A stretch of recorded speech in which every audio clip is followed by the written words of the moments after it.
என்னப்பா நடக்குது இந்த உலகத்துல அப்படிங்கிறது போல பல குழப்பங்கள் சர்ப்ரைஸோட நிறைய விஷயங்கள் இருக்கு. எங்கிருந்து ஆரம்பிக்கலாம் அப்படின்னு யோசிச்சுட்டு இருக்கும்போது தான் இந்த மிடில் ஈஸ்ட் தான் பல விஷயங்கள் திடுக்கிடும் உண்மைகள்லாம் வெளியே வருதா அப்படிங்கிறது போல இருக்கு. ஸோ நம்ம மிடில் ஈஸ்ட் இருந்தே ஆரம்பிச்சிடலாம். பின்னாடி ஒரு பதிவு லோட் ஆயிருக்கும். இந்த பதிவில் நீங்கள் பார்த்தீங்கன்னா ஒரு ரிப்போர்ட்டர் சவுதியில் வந்து பார்த்தீங்கன்னா இது போல எய்டு வந்து டன்னு கணக்கில் பிளெயினில் ஏற்றி உக்ரைனுக்கு அனுப்புறீங்களே, ஆனால் காசாவில் இருக்கக்கூடிய மக்கள் நம்ம இன்ன மக்கள் வந்து பார்த்தீங்கன்னா சாப்பாடு இல்லாமல் கஷ்டப்பட்டுட்டு இருக்காங்க அப்படிங்கிறதுல ஒரு ரிப்போர்ட்டர் கதறிட்டு இருக்காரு. இவர் இப்படி சொல்லிட்டு இருக்காரு.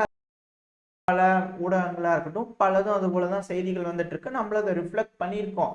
ஆனா இப்போ வரக்கூடிய சில பதிவுகள் வந்து பாத்தீங்கன்னா அப்படியே நம்மளோட பெர்ஸ்பெக்டிவே சேஞ்ச் பண்ற மாதிரி இருக்கு. என்னன்னா சைட்ல லோட் ஆயிருக்கும் பாத்தீங்கன்னா தெரியும். அங்க உணவுலாம் வந்து பாத்தீங்கன்னா எந்த பிரச்சனையும் இல்லை, உணவுலாம் எல்லாத்துக்கும் கிடைச்சிக்கிட்டு தான் இருக்கு. அது காசு இருந்துச்சுன்னா கொஞ்சம் ஜாஸ்தியா கொடுத்து வாங்கணும் அப்படிங்கிறது போல விஷயங்கள்லாம் ஷேர் ஆயிட்டு இருக்கு. இது போல பதிவுகள் இப்போ வர ஆரம்பிச்சிருக்கு. நம்மளுக்கே வந்து ஒரு புது பெர்ஸ்பெக்டிவா இருக்கு. என்ன இப்படியும் இருக்கா காசால? அப்போ மீடியாக்கள்லாம் வந்து நம்மளுக்கு எது காட்டணுமோ அதை தான் வந்து நம்ம கண்ணு முன்னாடி காட்டிட்டு இருக்காங்க. இந்த கடைசி ஒரு 3 மாசமா எடுத்து பார்த்தாலே நம்மளுக்கு வேற மாதிரியான ப்ரொஜெக்ஷன் இருந்தது. ஆனா இப்ப வேற மாதிரியான ப்ரொஜெக்ஷன் வருதா அப்படிங்கிறது போல இருக்கு. உங்களுக்கு இது போல ஏதாவது சோர்சஸ் தெரியும், ஏதாவது இருக்கு அப்படின்னா ரெக்கமெண்ட் பண்ணுங்க. நம்மளும் அதெல்லாம் பார்த்து ஃபாலோ பண்ண ஆரம்பிப்போம். ஏன்னா இந்த காசா மேல இருக்கக்கூடிய அந்த கண்ணோட்டமே மாறுற மாதிரியான சில விஷயங்கள்லாம் வந்துகிட்டு இருக்கு. அதுக்காக அங்க நடக்கக்கூடிய எல்லாமே மாறுது அப்படின்றது கிடையாது. பட் அங்க இருக்கக்கூடிய மக்களுக்கு சாப்பாடு இருக்கு, சாப்பாடு இல்லாம கஷ்டப்படுறாங்க. சொல்லக்கூடிய அந்த விலங்குகளுக்கு கொடுக்கக்கூடிய சாப்பாடு சாப்பிட்றாங்க அப்படிங்கிறது வந்து இல்ல அப்படிங்கிறது வந்து ப்ரூவ் ஆகுது அப்படிங்கிறது போலதான் தெரியுது. இதை பத்தின உங்களோட கருத்துக்கள் என்ன, நீங்க என்ன நினைக்கிறீங்க அப்படிங்கறத மறக்காம கமெண்ட் செக்ஷன்ல சொல்லுங்க. இது போல வீடியோக்கள் இது போல விஷயங்கள்லாம் வந்துட்டு இருக்கிற அதே நேரத்துல யூஎன் தரப்புல இருந்து அந்த யுஎன்ஆர்டபிள்யூ இந்த ரெஃப்யூஜி கேம்ப் இருக்குல்ல, அவங்க தரப்புல இருந்து என்ன ஸ்டேட்மெண்ட் வருதுன்னா, கடைசியா நாங்க ஜனவரி 23 தான் மக்களுக்கு வந்து பாத்தீங்கன்னா உணவு கொடுத்தோம், அதுக்கப்புறம் உணவு கொடுக்கல அப்படிங்கிற ஸ்டேட்மெண்ட் வருது. அப்புறம் பெஞ்சமின் நெத்தன்யாகு அவர்கள் இஸ்ரேலோட பிரைம் மினிஸ்டர் இருக்கிறார் இல்லையா, அவர் தரப்புல இருந்து என்ன ஸ்டேட்மெண்ட்னா, இந்த வெஸ்ட் பேங்க்ல வந்து 3300 வீடுகள் கட்ட போறாங்க அப்படிங்கிறத சொல்லப்பட்டு வருது. அது ஆக்கிரமிப்பு அப்படிங்கிறது போல தெரியுது, கிளியராகவே தெரியுது. காசாவும் ஓகே, வெஸ்ட் பேங்க்கும் சரி, எல்லாத்தையுமே வந்து இஸ்ரேல் ஒருங்கிணைச்சுக்கும் அப்படிங்கிறது போல ஒரு எண்ணத்துல இருக்கிற மாதிரி தான் தெரியுது இவரோட ஸ்டேட்மெண்ட்லாம் வச்சு பார்க்கும்போது. ஆனா இப்போ என்ன சொல்றாங்கன்னா, இந்த ரஃபாலையும் ஆப்ரேஷன் கன்டினியூ பண்ணுவோம் அப்படிங்கிறாங்க. இந்த ரஃபாலையும் திருப்பி ஆப்ரேஷன் வந்தா இப்போ உயிரிழப்புகள் அதிகமாக தானே ஆகும் அப்படின்ற கேள்வியும் வருது. ஆனா 29,000 பேர்த்துக்கும் மேல இறந்துட்டாங்க. அது கூட 69,000 பேர்த்துக்கு மேல காயம் ஏற்பட்டுருச்சு இந்த சிவிலியன்ஸுக்கு மட்டும் அப்படின்ற ஸ்டேட்மெண்ட்லாம் இந்த அல் ஜசீராவா இருக்கட்டும் மற்ற மீடியாக்கள் இருந்தெல்லாம் வர ஆரம்பிக்குது. இப்படியும் வருது இப்படியும் வருது, எப்படி எடுத்துக்கிறது அப்படிங்கிறதா தெரியல. உங்களுக்கு ஏதாவது கிளியரான விஷன் வேற ஏதாவது சோர்சஸ் ஏதாவது இருந்ததுன்னா ஷேர் பண்ணுங்க, நம்ம அதையும் பார்க்க ஆரம்பிச்சுக்கலாம். நம்மளுக்கு ஒரு தெளிவான ஒரு வியூ என்ன கிடைக்குது அப்படிங்கிறத புரிஞ்சுக்கலாம். இப்போ அடுத்தது வந்து பார்த்தீங்கன்னா இட்டாலியோட பிரைம் மினிஸ்டரான மெலானி அவர்கள் இருக்காங்க இல்லையா, அவங்க உக்ரைனோட கேபிட்டலான கீவ்ல இருக்காங்க. கீவ்ல ஜெலன்ஸ்கி அவர்களை பார்த்து செக்யூரிட்டி அக்ரிமெண்ட்லாம் கையெழுத்து போட்டாங்க. போட்டு முடிச்சதுக்கு அப்புறமா இந்த பத்திரிகையாளர் சந்திப்பினப்போ வந்து பார்த்தீங்கன்னா இந்த காசா பத்தி இது போல விஷயங்கள்லாம் கேட்டிருப்பாங்க இல்லையா, அதுக்கு அவங்க என்ன சொல்றாங்கன்னா, ரஷ்யா உக்ரைனுக்குள்ள இந்த இன்வேஷனை ஸ்டார்ட் பண்ணதுக்கு அப்புறம் தான் ஹமாஸ் இது போல இஸ்ரேலை தாக்கவே ஆரம்பிச்சிருக்காங்க. ரஷ்யா உக்ரைனுக்குள்ள வரல அப்படின்னா இந்த ஹமாஸ் இஸ்ரேலை தாக்கி இருக்கவே மாட்டாங்க அப்படிங்கிறதுல சொல்லப்பட்டு வருது. இவங்க சொல்றதுல ஒரு விஷயம் வந்து ஒத்துக்கிற மாதிரி இருக்குது. என்னன்னா, இந்த ரஷ்யா வந்து உக்ரைனுக்குள்ள வந்து தாக்கல அப்படின்னா அமெரிக்கா பல நாடுகளோட ஆயுதங்கள் எப்படி உக்ரைன்ல இருக்குதான் போது வரதான் போகுது. பட் ஆனா அந்த ஆயுதங்களுக்கு வந்து கணக்கு இருந்திருக்கும். இப்ப அதிகமா ஃப்ளோ இருக்கிறதுனால அந்த ஆயுதங்கள் இந்த ஹமாஸ்க்கு கொடுக்கப்பட்டுருச்சு உக்ரைன் வழியா. ஏன்னா ஹமாஸ் கூட நன்றி சொல்லியிருந்தாங்க இல்லையா உக்ரைனோட அதிபருக்கு, இது போல பிளாக் மார்க்கெட்ல கொடுத்ததுக்கு நன்றிங்க அப்படிங்கிறது போல. சரி, அது கூட வந்து ப்ரொபகேண்டாவா இருக்கலாம், ஒருவேளை வந்து பழி தூக்கி போடணும் அப்படிங்கிறதுக்காக தூக்கி போட்டுருக்காங்க அப்படிங்கிறது கூட வச்சுக்கலாம். ஆனா இந்த சண்டையெல்லாம் நடக்கிறதுக்கு முன்னாடி, இந்த இஸ்ரேல் காசா பிரச்சனை நடக்கிறதுக்கு முன்னாடியே ஒரு போலி தகவல் நம்ம புர்ரா இன்டெலிஜென்ஸ் கொடுத்தது நம்ம அதை பார்த்துருப்போம். இது போல வந்து அந்த பதிவுல நம்ம மென்ஷன் பண்ணியிருப்போம் முன்னாடியே. இது போல எஜிப்துல வந்து ஜெலன்ஸ்கி அவர்களோட மாமியார் பேர்ல வந்து பாத்தீங்கன்னா ஒரு பங்களா இருக்குது அப்படிங்கிறது போல, அதை எப்படி வாங்கினாங்க அப்படிங்கிற கேள்விலாம் இருக்கு. இது எல்லாமே விட்டுருங்க, ஹமாஸ் கிட்ட ஆயுதம் இருக்கு, அது ரஷ்யா கொடுத்துட்டாங்க, இது எல்லாமே ஒத்துக்கிற மாதிரி இருக்குதுங்க. ஆனா இஸ்ரேல் இந்த உள்ள போய் காசாக்குள்ள போய் இஸ்ரேல் தரப்புல இருந்து வெளியிடப்பட்ட ஒரு புகைப்படம், அந்த புகைப்படம் லோட் ஆயிருக்கும் பாருங்க. இப்பதான் ரஷ்யா வந்து இந்த பாபாயாக ட்ரோனியை பெருமளவுல தகர்க்க ஆரம்பிச்சிருக்கிறாங்க. இது போல டூப்ளிகேட் எல்லாம் செய்ய ஆரம்பிச்சுக்கிறாங்க. இந்த பாபா யாகா ட்ரோன் மாடலை எப்படிங்க ஹமாஸுக்கு கொடுத்தீங்க? இது ஹமாஸ் கிட்ட இருந்து பிடிச்சதா ஐடிஎஃப் தரப்புன்னு சொல்லிக்கிறாங்க. இங்கதான் மிகப்பெரிய கேள்வியே வருது. எப்படி அவங்க கிட்ட இந்த ட்ரோன் மாடல் போச்சு அப்படிங்கிறது தெரியல. இதுக்கு மேபி வேற ஏதாவது காரணங்கள் இருக்குமா இருக்கும். இட்டாலியோட பிரைம் மினிஸ்டர் அவங்களுக்கு தெரியாதா என்ன? அது காரண ரஷ்யா தாங்க இல்லையா? அதனாலதான் போயிருக்குது அப்படிங்கிறது கூட புரிஞ்சுக்க முடியுது. பட் இருந்தாலும் சம்மந்தமே இல்லாம கொண்டு வந்தாங்க.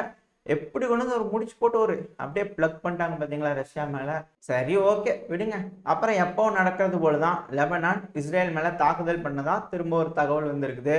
யமன் ஹவுதிஸ் மேல ஃப்ரெஷ்ஷா ஸ்ட்ரைக் பண்றதுக்காக அமெரிக்காவும் யூகேவும் பல இடங்களில் ஸ்ட்ரைக் பண்ணிக்கிறாங்க. ஹவுதிஸும் பதிலுக்கு வந்து ஷிப்புகளை தாக்குதல் பண்ணிக்கிறாங்க. இது போல விஷயங்கள்லாம் நடந்துகிட்டு இருக்கு. இதுல என்னன்னா ஹவுதிஸ்ல மேல வந்து தாக்குதல் பண்றாங்க அமெரிக்கா யூகே இவங்கலாம். ஆனா யமன்ல வந்து பாத்தீங்கன்னா அங்க இருக்கக்கூடிய மக்கள் இந்த காசாக்கு ஆதரவா போராட்டங்கள் பண்ணிட்டு இருக்காங்க அப்படிங்கிறது போல வீடியோ பதிவுகள் வந்துகிட்டு இருக்கு. அந்த பதிவு சைடில் லோட் ஆயிருக்கும். ஸோ இதெல்லாம் வச்சு பார்க்கும்போது இவங்களோட தாக்குதல்னால அங்க இருக்கக்கூடிய மக்கள் எந்த விதத்திலையும் மனம் மாறல. அது இன்னுமே அங்க இருக்கக்கூடிய ஹவுதிக்கு மோட்டிவேட்டிங்கா தானே இருக்கும். ஏறி அடிப்போம், ஒன்றும் பிரச்சனை இல்லை, நம்ம மக்கள் நம்மளுக்கு சப்போர்ட் பண்றாங்க அப்படிங்கிறது போல தானே இருக்கும். ஏன்னா அங்க காசால மக்கள் கஷ்டப்படுறாங்கன்னு ஒரு பிரிவினர் சொல்றாங்க. இல்ல, மக்கள் ஒரு இடத்துல சேஃபா இருக்கிறாங்க, ஆப்ரேஷன் ஹமாஸை வந்து இராடிகேட் பண்றதுக்கு தான் அப்படிங்கிறது போல ஒரு பிரிவினர் தரப்புல இருந்து தகவல் வருது. ரெண்டையும் பேரலா வச்சு இதுக்கு மேல பார்க்க ஆரம்பிப்போம் என்ன நடக்குது எதுங்கிறது போடலாம். அப்புறம் இந்த கீவ், உக்ரைனோட கேபிட்டலான கீவுக்கு வந்தாச்சு இல்லையா? அந்த இடத்துல நடக்கக்கூடிய விஷயங்கள்லாம் பார்க்க ஆரம்பிச்சிடலாம். இந்த ப்ரொட்டஸ்ட் இருக்கு இல்லையா, மக்களோட போராட்டம் நாளுக்கு நாள் யூரோப்பியன் யூனியன்ல அதிகரிச்சுக்கிட்டே இருக்கு. அதுவும் இந்த போலாண்டு பயங்கரமா தானியங்களை வந்து இந்த ஃபார்மர்ஸ் வந்து அதிகமா வேஸ்ட் பண்ணிட்டு இருக்கிறாங்க. அதுக்கான வீடியோ பதிவுகள்லாம் வந்துட்டு இருக்கு. ட்ரெயின்ல இருக்கக்கூடிய எல்லா தானியங்களும் வந்து இப்படி கொட்டி விடுறாங்க அப்படிங்கிறது ரொம்ப கஷ்டமா இருக்கு. அதை பார்சல் பண்ணி ஆப்பிரிக்காவது கொடுங்கப்பா, கொஞ்சம் கஷ்டமா இருக்கு. சரி, எங்களுக்காக தாங்க, நாங்களா சாப்பிட்டுக்கிறேன், ஏன்ப்பா இப்படி வேஸ்ட் பண்றீங்க அப்படிங்கிறது போல இருக்கு. சரி, ஓகே, விட்டு தொலைங்க, அவங்களுக்கு அவ்வளவுதான் அப்படிங்கிறது போல இருக்கு. பட் ஆனா அங்க இருக்கக்கூடிய விவசாயிகள் வேற மாதிரியான போராட்டங்கள் எடுத்துட்டு இருக்காங்க. அதுக்கான வீடியோ பதிவுகள் வந்துகிட்டு இருக்கு. இதுல என்னன்னா உக்ரைன்ல இருந்து ஒரு பஸ் உள்ள வந்தா கூட ஏர் ரைட் சைடு நடிக்கிற மாதிரி வந்து சவுத்தா எழுப்புற மாதிரி பண்ணிட்டு இருக்கிறாங்க. இதனால என்னன்னா போலாண்டுக்கு ஆபத்து வந்துருச்சு அப்படிங்கிறது போல அங்க இருக்கக்கூடிய விவசாயிகள் உக்ரைன்ல இருந்து எந்த ஒரு விஷயம் உள்ள வர மாதிரி இருந்தாலும் இது போல சைரன் எழுப்ப ஆரம்பிக்கிறாங்க. பயங்கரமா தினுசா யோசிச்சு போராட்டம் பண்றாங்க. ஆனா ஒரே ஒரு ரெக்வஸ்ட்னா, தயவு செஞ்சு தானியத்தை வேஸ்ட் பண்ணாதீங்க, பிடிக்கலையா பார்சல் பண்ணி அனுப்பி விட்டுருங்க, ஒன்று நாங்கள் சாப்பிட்டுக்கிறதுனா ஆப்பிரிக்காக்கு அனுப்பி விடுங்க, நிறைய பேருக்கு தேவைப்படுது அப்படிங்கிற ஒரு ரெக்வஸ்ட் மட்டும் வச்சிடலாம். அப்புறம் இந்த ப்ரொடெஸ்ட்னு வந்துருச்சுன்னா இந்த போலாண்ட்ல மட்டும் இல்லை, யூரோப்பியன் யூனியன் மட்டும் இல்லை, இப்போ பிரேசில்ல இந்த லுலா அவர்கள் இருக்காங்களே, அவங்களுக்கு எதிர்த்து மிகப்பெரிய போராட்டம் நடந்துகிட்டு இருக்கு அப்படிங்கிறதோட சொல்லப்பட்டு வருது. அதுக்கான வீடியோ பதிவுகள் வந்துகிட்டு இருக்கு. என்னப்பா பிரேசில் பிரிக்ஸ்ல இருக்கு, முதல் நாடு பிரிக்ஸ்ல பி, இப்படி ஆகுது. அதுவும் இல்லாம அந்த பிரேசில் நாடுன்னு சொல்லியிருப்போம், அந்த நாடு கிடையாது, அந்த சப்ளை பண்ணுவாங்களா பெட்ரோல் சப்ளை பண்ணக்கூடிய கம்பெனி வந்து பாத்தீங்கன்னா பயந்துக்கிட்டாங்களாமா. இந்த லாவ்ரோ அவர்கள் வந்த பிளைனுக்கு நம்ம பெட்ரோல் சப்ளை பண்ணோம்னா நம்ம மேல சாங்ஷன் போட்டுருவாங்க அமெரிக்கா அப்படின்னு பயந்துக்கிட்டு அவங்க வந்து பெட்ரோல் சப்ளை பண்ணலையாமா. ஆனா பிரேசில் கவர்மெண்ட் வந்து அதுக்கு மாற்று வழியை யோசிச்சு பெட்ரோல் கொடுத்துருக்காங்க அப்படிங்கிறதோட சொல்லப்பட்டு வருது. அது நம்ம பிரேசில்னு சொல்லிட்டோம், அது மிஸ் இன்டர்பிரேஷன், அது கொஞ்சம் தப்பாயிடுச்சு, கொஞ்சம் அட்ஜஸ்ட் பண்ணிக்கோங்க, அது கரெக்ட் பண்ணியாச்சு. இப்போ அதுல இருந்து என்ன தெரிய வருதுன்னா, அங்க இருக்கக்கூடிய கம்பெனியா இருக்கட்டும் எல்லாமே இருக்கட்டும், அந்த நாட்டோட ஹெட் ஆஃப் சார்ஜ் சொல்லக்கூடிய அந்த விஷயங்கள் எடுக்கக்கூடிய முடிவுக்கு எதிராக இந்த அமெரிக்காவோட டாமினன்ஸ் அந்த இடத்துல இருக்கு. அந்த நாட்டோட தலைவருக்கு இருக்கக்கூடிய இதை விட அமெரிக்காவை பார்த்தா பயம் அந்த நாட்டில் இருக்கக்கூடிய கம்பெனிகளுக்கு இருக்கா அப்படின்ற கேள்விகள்லாம் வருது. அது மட்டும் இல்லாமல் அதோட ரிஃப்ளெக்ஷன் தெரியுது, மக்கள் மத்தியிலேயே இவருக்கு வந்து கொஞ்சம் ப்ரெஷர் இருக்கு, கொஞ்சம் மதிப்பு வந்து அந்த அளவுக்கு இல்லை, மேபி ஆட்சி கவிழ்ப்பு நடக்கும் அப்படிங்கிறத சொல்லப்பட்டு வருது. இதே போலதான் சவுத் ஆப்பிரிக்காலையும் வந்து பாத்தீங்கன்னா இந்த ஆட்சியில வந்து மாற்றம் வரலாம் அப்படிங்கிறது போல கருத்துக்கள்லாம் வந்துட்டு இருக்கு. ஆக உலகத்துல பல அரசியல் மாற்றங்கள் நடக்கிறதுக்கு ஆரம்பிச்சிருக்கு அப்படிங்கிறது புரிஞ்சுக்க முடியுது. அதுவும் மையம் ஆப்பிரிக்காவா தான் இருக்கும். ஏன்னா ஆப்பிரிக்கால இந்த ரஷ்யாவோட ஆதிக்கம் வந்து பாத்தீங்கன்னா அதிகரிக்க ஆரம்பிச்சிருக்கு. அந்த ஒரு காரணத்தினால சூப்பர் பவர்ஸோட இந்த விளையாடக்கூடிய மைதானமா ஆப்பிரிக்கா மாறும் இதுக்கு மேல அப்படிங்கிறத சொல்றாங்க.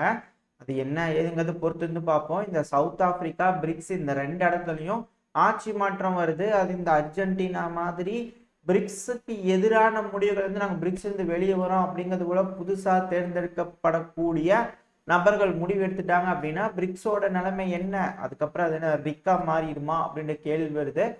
இது கொஞ்சம் சிக்கலான விஷயம்தான். இந்தியா, சீனா, ரஷ்யாவுக்கு வந்து ரொம்ப சிக்கலான விஷயம்தான். இது எப்படி இவங்க ஹேண்டில் பண்ண போறாங்க? பிரிக்ஸ் ஒருங்கிணைஞ்சு ஒண்ணா இருப்பாங்களா? இல்ல ஆட்டங்கான ஆரம்பிக்குமா? அப்படிங்கிறத பொறுத்து இருந்து பார்ப்போம். இதோட இந்த பதிவை நாம் முடிச்சுக்குவோம். இந்த பதிவு எப்படி இருந்துச்சு? உங்களுக்கு பிடிச்சிருக்கா? பிடிச்சுன்னா லைக் பண்ணுங்க. உங்க ஃப்ரெண்ட்ஸ் அண்ட் ஃபேமிலியோட ஷேர் பண்ணிக்கோங்க. அது கூடவே மறக்காம இந்த பதிவை பத்தின உங்களோட கருத்துக்களை கமெண்ட் செக்ஷன்ல சொல்லுங்க. இந்த பதிவு நல்லா இருந்திருக்குன்ற நம்பிக்கையில அடுத்த பதிவுல உங்களை சந்திக்கிறேன். அது வரைக்கும் ஸ்டே சேஃப். By by.